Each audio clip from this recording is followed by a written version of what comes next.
Welcome to the new Cyber Frontier, bringing you the latest news on the local Colorado economy and initiatives that focus on the development of cybersecurity economics. You don't have to be a computer or cybersecurity expert to get plugged in. Your host, Chris Gorog, brings it straightforward, asks the tough questions, and brings the cyber world to a level of understanding for everyone. Chris is personable and opens up with our guests on the issues we all would like to see addressed. You can find us on the web at www.newcyberfrontier.com. Now join our host as he introduces the topic for today's new Cyber Frontier. Welcome today, and it's all about cybersecurity here, and we're going to talk to a different kind of guest than we have talked to recently, pulling in some of this millennial generation. We have Randy Ramos, who is he's a junior at Mercyhurst University, and Randy is majoring in intelligence and information technology, a cross between the two, but he is staffing the sports ISAO here in Colorado Springs for the summer as an intern, and we wanted to kind of get his input from somebody his age. But Randy, welcome today. Thank you. And thanks for joining. So Randy, give us a background on where you're at, what you're doing, what it means that what you're studying, and what types of things you see there. Okay, well, I'm studying intelligence analysis, which is essentially on the most fundamental level, getting information, breaking down to its smallest parts, and then just analyzing all of them in relation to each other. So in our program, they'll just try to get us to apply that in as many fields as possible, including cybersecurity, national security, law enforcement, and business. And then on top of that, I'm studying information technology. So to add on to that, because I have an interest in cybersecurity. Okay, Randy, so information technology, cybersecurity, intelligence. Let me ask you, what would you define cybersecurity as? What does it entail? So for me, cybersecurity is not just the fortification of information systems and network infrastructure, but it's that coupled with training and preparation of the personnel themselves. Because in my view, cybersecurity is as much a people problem as it is a technical issue, because security standards are only as good as the personnel using them. So as you can see with all these recent breaches, one spear phishing campaign can topple a whole security infrastructure. Mm-hmm. So you saw that in the Anthem breach a couple years back, or I think it was 1 year back. Just spear phishing, mm-hmm. Top down, and all those records were lost. Yeah, time is kind of irrelevant in the cyber world, huh? We forget how long it's been, don't we? We'll be right back with the rest of today's show right after these brief messages from our sponsors. Cyber Resilience Institute helps build strong cyber communities designed to prevent members from attack. Like building a neighborhood watch, it takes coordination and a sharing community to protect our identities and valuables in the virtual world. Typically, we hear that organizations know they need to do something to protect their cyber assets, but don't know where to begin. Let Cyber Resilience Institute help your community create an action plan. Cyber Resilience Institute will build your community or business marketplace so that it is designed to support a collective cyber defense. Contact them for more information at cyberresilienceinstitute.org. Yeah. So Mercyhurst, tell us about the university there and what their specialty is and what you're learning there, what kind of things you're doing. So Mercyhurst is a smaller university in Erie, Pennsylvania. The program I'm in is the Intelligence Studies program, and the way they teach us is predominantly through projects, both independent and team-based. So from the get-go, we're applying analysis and structured analytic techniques. So I remember my first semester, I was already doing a 20-page report on forecasting the Ebola situation. Then next semester, I was doing country study in Egypt. Next semester, I was doing a lot of interesting things. These are term-long projects, and so they have you doing a lot of projects. That's interesting. Yeah. Actually going out and looking at worldwide trends, and that sounds like economic type things you're talking about there, or even disease control. What's the relation to intelligence? So their focus is to make us as fungible as possible as analysts, so that regardless of what our, I guess, field of interest is, we can still apply these structured analytic techniques. So they try to teach us things that apply just across the board, just things such as like link analysis or just straight up research techniques. But we do have a really good focus on national security, and we are starting to introduce more cybersecurity, I guess, classes and just in the curriculum. Okay. So, do you do a lot of design work, like how to program, or is it just kind of more in the operational? We do a lot of the operational and strategic aspects of it. Okay.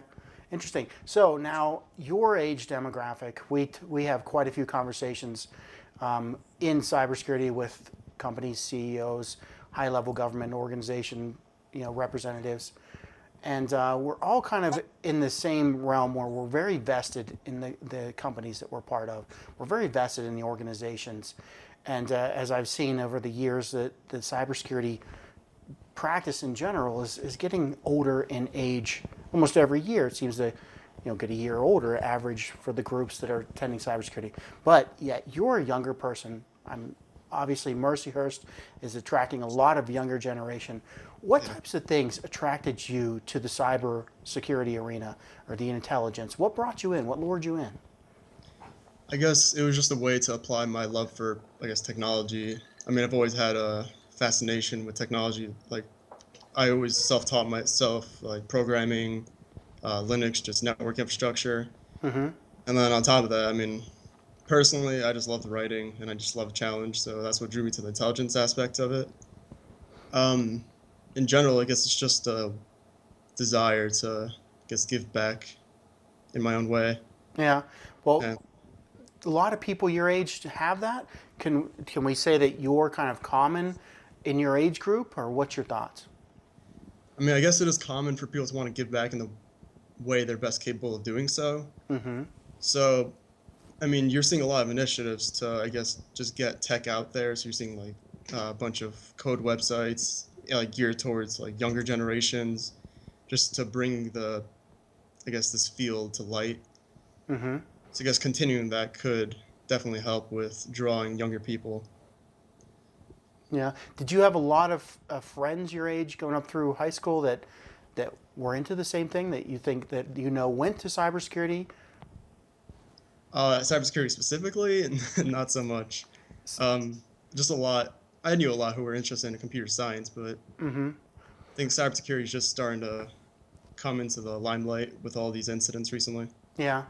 So are you attracted at all to a lot of there's a lot of money to be made in that field? Is that of interest, or is it more along the lines of, for your generation, it's just a natural fit, or just for you personally? I mean, personally, I wouldn't complain about that, but that's more so a secondary aspect of it. Yeah. The part that drew me was the career itself rather than the competitive pay. Yeah. How would we get more people your age involved? Any thoughts that you could give us advice? I mean, there are some really good initiatives that other organizations could draw from. Are you familiar with the Atlantic Council? I'm not.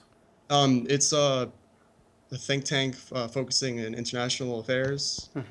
And what they have in DC at American University, they have a student competition called the Cyber 912 competition.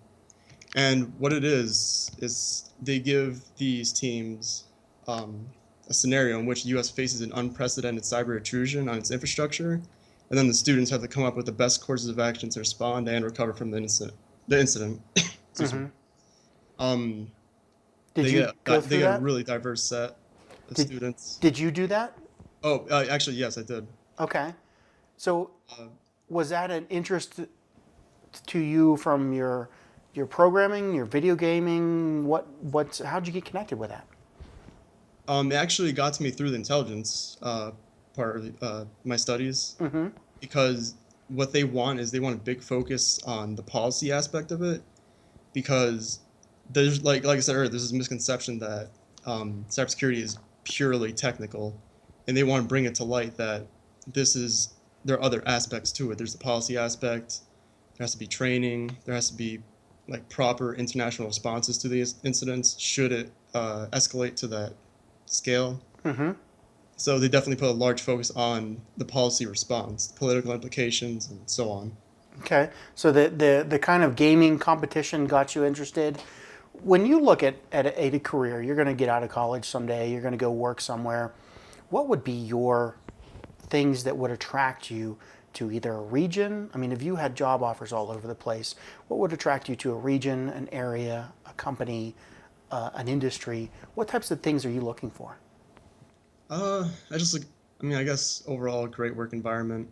I mean, it's always nice to have a work environment where they treat the employees well and the like, nice benefits. But on top of that, I guess everyone wants to just know that your work is making a positive impact. Mm-hmm. It's always nice to have a fulfilling job and just come home at the end of the day knowing that you've really done something to make a meaningful impact. I know that one. That's a big thing that drives me as well. So I'm glad to hear you're interested in that. What kind of do you like a more urban community, rural? What type of thing would you be attracted to? I ask that because Colorado, these great outdoors, a lot of things to do. Is that an attraction to you? Would you like a place where you live more in an urban downtown DC? A lot of people, a lot of close knit friends, things like that. What's your preference on kind of living environment? I don't know. I grew up in a very urban area, so I can say I'm comfortable there, but I wouldn't mind the change of pace. I mean, I think I would be attracted to a slightly more rural area. Yeah. Yeah. Yeah. Okay. We'll be right back with the rest of today's show right after these brief messages from our sponsors. Since the year 2000, Bocor has had a history of being a leader in the Colorado cybersecurity community. They have served many front-range customers in both government and commercial industries.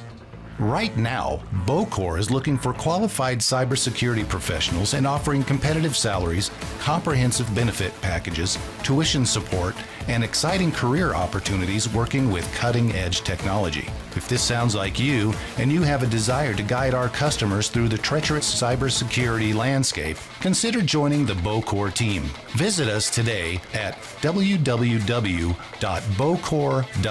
That's bocor.com. BOECORE.com.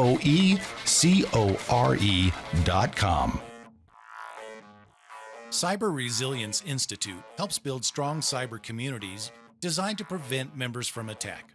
Like building a neighborhood watch, it takes coordination and a sharing community to protect our identities and valuables in the virtual world. Typically, we hear that organizations know they need to do something to protect their cyber assets, but don't know where to begin. Let Cyber Resilience Institute help your community create an action plan. Cyber Resilience Institute will build your community or business marketplace so that it is designed to support a collective cyber defense. Contact them for more information at cyberresilienceinstitute.org. So tell us about this sports ISAO and what you're doing in this this watch floor and things for the Olympics. All right. So what we're doing is basically make sure that we can secure sporting events through monitoring. So we're working with both amateur and professional sports. Mm-hmm. And, so what do you personally? What's your piece of this? Personally, as an intern, they call us the hunters, quote unquote, because we're going to be monitoring and then investigating suspicious activity. So if we see something out of the ordinary from, say like Russia or China, and they're doing like an IP from there, and they're doing very suspicious activities on the website, then we'll look into that, we'll investigate, and should we find something like really bad, then we'll contact the proper authorities. So explain this process. What do you use to monitor? What would you consider very bad, and who would you tell? So what we're using is the threat intelligence platform from Threat Connect. It allows us to, I guess, cross-reference with other databases and what other people have found. So, like, should we put in an IP address or a domain name or anything like that, we'd be able to see if anyone else has come across this what they've discovered, like any warnings or anything like that. Mm-hmm. And then should we not find anything on there, we go off platform, as they like to say. Then we do our own secondary research, going through several different tools and websites and channels, just doing our own little, I guess, like vetting process of these IPs and websites. Mm-hmm. Then, so there are some websites that will tell you like, oh, there's malicious links on this website, or these files are embedded in the website, because we do our best not to actually visit the website. Should it be malicious, Mm-hmm. I guess, trap, so to say. So you basically, now I hear this from a lot of threat intelligence people. You look at it as a website, a threat on the other end. How much do you connect these with people? I mean, in your mind? In our mind, personally, in my mind, I see these as, it's kind of like finding the gun at a crime scene. Mm-hmm. So you're trying your best to link it back to somebody. You just know that these are just the tools, and you're doing your best to put the pieces together. And I mean, should things go well, you put it back to an organization, or at least a region. And if you're really lucky, you put it back to a person, which has happened several times. Okay. And then, so you're looking for the evidence, the crime scene, and these are all softwares, computers, systems, tools that people use in the virtual world. And Exactly. then you put something together. Then you got to tell somebody. So how's that process work?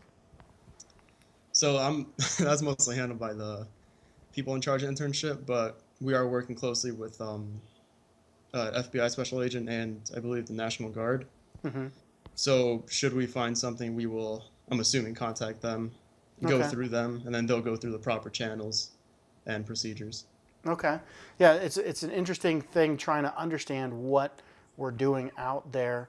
And so many people that are inundated in the industry use a lot of acronyms and stuff. And I always try to say, okay, come back and explain what that is. But do you enjoy this? Something you could sit and do all day? Is it? How do you feel about that type of environment? It is. I mean, you found a good job when it doesn't really feel like you're working, more so exploring something that you actually enjoy. Mm-hmm. And I mean, you're always learning, especially with this, you're always learning new things. Overall, I do enjoy it very much. Yeah. Do you think it's something? I mean, it's obviously like a cat and mouse game. Is it something we can win, that we can keep up on, or is it? What's your thoughts on that? I've heard this compared to like an arms race, so to say. That it's always the defense and the offense racing to overcome the other. And depending on who you ask, they say that the offense always has a slight edge. And they'd say that edge would be the human element, because like I said earlier, the only thing that stays constant in defense is that there's always people, and people can always be manipulated and exploited. Mm-hmm. Is there anything you can think of that would be helpful to get out to people your age about what you do and have them be interested and involved or come into the cybersecurity fields? I guess personally, I would recommend that regardless of what their passion is, at least like dip their foot in the water, at least know what it's about, because regardless of where you go, you're going to need to know some aspects of, cybersecurity, or at least just technology. And then, it'd probably be surprising for a lot of people to see that they might actually be really interested in cybersecurity. So I guess the best way would just be to, spread the word on cybersecurity, so to speak, and see where it goes from there. I know a large part of it will happen naturally because it's really, really ramping up and will definitely come into the limelight, because incidents are not slowing down, not even close to it. So it will definitely come to the forefront. It's like in the 80s. If you asked someone in the 80s if terrorism was going to be a predominant issue, there wouldn't be that much agreement with that statement. But then here we are today, and terrorism is at the forefront. Cybersecurity now is just starting to ramp up, and I'm not sure if it will come to that same extent, but it is starting to gain traction, and we'll definitely see a lot of people showing interest, and there'll definitely be a lot of growth in that region. We'll be right back with the rest of today's show right after these brief messages from our sponsors. Cyber Resilience Institute helps build strong cyber communities designed to prevent members from attack. Like building a neighborhood watch, it takes coordination and a sharing community to protect our identities and valuables in the virtual world. Typically, we hear that organizations know they need to do something to protect their cyber assets, but don't know where to begin. Let Cyber Resilience Institute help your community create an action plan. Cyber Resilience Institute will build your community or business marketplace so that it is designed to support a collective cyber defense. Contact them for more information at cyberresilienceinstitute.org. So what are you worried about the most in your life? I mean, you're busy in college right now, but eventually you're going to go out into the workforce.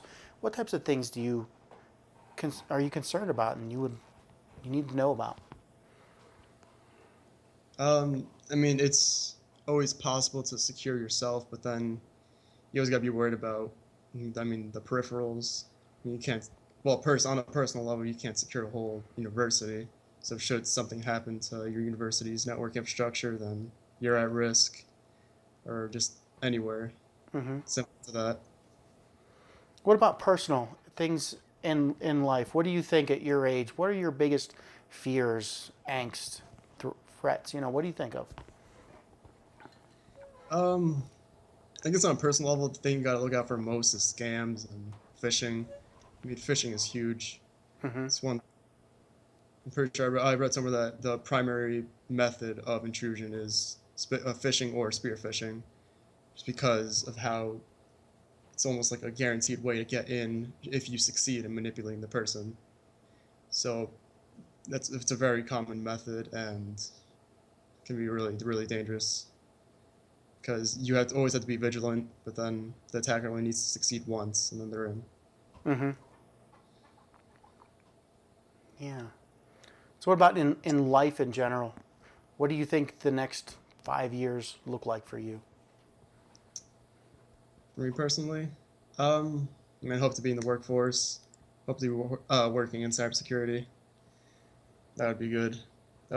As for worries, I guess no major ones I can think of, just like small ones. Hope we get a good job and the like.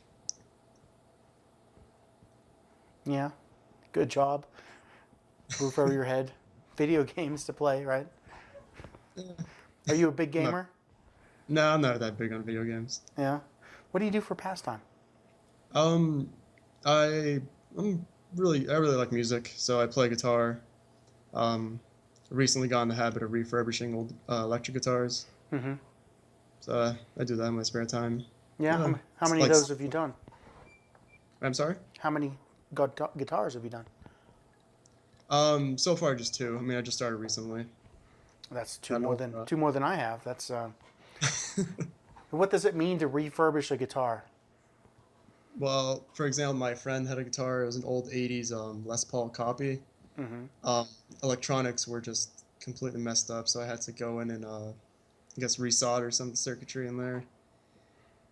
One of the potentiometers, which is like I guess just a knob. Simple way of saying it's just a knob. A knob. Yeah. That was detached from a wire, so I had to resolder that. And then, I mean, after a while, the wood begins to warp, so you have to go in and like adjust, straighten it out. So you're not like sanding it all down and refinishing it and stuff. Yeah, we did sand down the neck, because that was really old and dusty and grimy. But yeah, it's just a lot of minor tweaks and touch-ups. Yeah. That all just build up. So are you in a band? Yeah, we were looking to get a band together, do a couple gigs on the weekends. Yeah, what kind of music do you play? I mostly enjoy like classic rock. I mean, I'll explore. Classic rock. So what does classic rock mean nowadays? I don't know. How old does it have to be? It's a very broad category. Because when I was growing up, classic rock was like 60s and I guess 70s stuff. But now, I mean, probably in the 90s, you're thinking some stuff there from Bon Jovi is classic rock, huh? Oh, no. I guess I guess classic rock has come to me now, I guess, to the early 80s at the latest. Yeah. What's your favorite venue of music to play? What do you mean? Do you have like a certain band or something you like their music, or heavy metal Oh, or funk oh, or? yeah. Um, I do have some favorite bands. I mean, there is this one small band from Jersey called Gaslight Anthem that I enjoy listening to. I mean, we've been doing a lot of AC/DC covers. Yeah. Those are always fun. So I guess, Gaslight Anthem, I haven't heard of them. Is that your favorite band? well, yeah, at the moment. I mean, I go through like little phases, like I'll enjoy this band for a little while, then this one. Mm-hmm. But yeah, yeah, we've been doing like AC/DC covers, looking at a little bit of Guns N' Roses here and there. So that's classic, huh? Yeah, now that's come to mean classic. I mean, Okay. back, it's just rock. That was new, cutting edge Yeah. whenever I was your age. So it's all good, man. I'm good. It's good to see younger people getting involved, and I applaud. And it was good to talk to you, Randy. So All right. you have a great day, and thanks for the insight you brought on your generation. We definitely like to talk to more of you. Okay. Thank you. It's been a pleasure. All right, bye. Bye. We hope you have enjoyed this episode of New Cyber Frontier. Remember to get involved. Often we think that someone else will handle privacy and security in the virtual world, but you are the only one truly in command of your virtual fate. Join our mailing list so we can keep you informed of breaking news and new releases. If you have an idea, if you have a question that you would like to hear answered, or if you want to get involved with our efforts, reach out to us at newcyberfrontier.com. We also encourage you to visit our sponsors' links, as they are the ones that really make this show possible. I want to thank each of you for supporting the show, and we look forward to seeing you back for the next episode of New Cyber Frontier.